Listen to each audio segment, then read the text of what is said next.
London Airport was the starting point of the 12,000-mile air race from England to New Zealand. A Viscount was submitted by B.E.A. in the transport handicap section of the contest.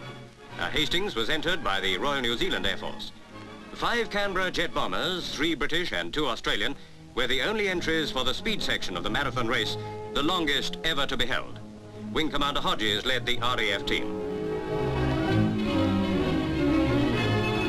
A final check on the aircraft, then it was time for the last-minute gen. The 3 R.A.F crews got their final briefing. Weather conditions were of utmost importance.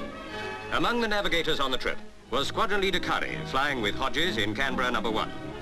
The Duke of Gloucester, who was to start the race, chatted with the crew of the Viscount before the takeoff.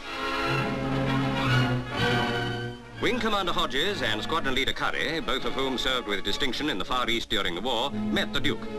Wing Commander Cuming was one of their Aussie rivals. After a closer look at one of the Canberras, the Duke made his way to the starting line as the Hastings, later to retire owing to engine trouble, taxied out.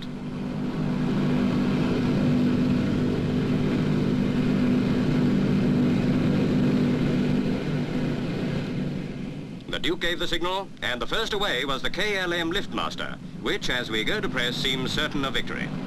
On board were about 50 Dutch emigrants, many of them flying out to marry in New Zealand. As the Flying Dutchman set course, the Hastings got its takeoff signal.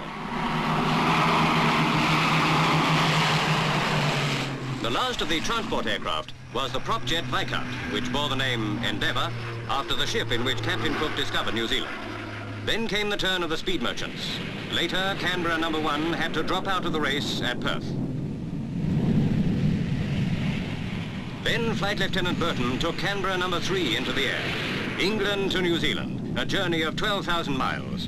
From London to Iraq, on to Ceylon, the Cocos Islands, Perth, and so to Christchurch.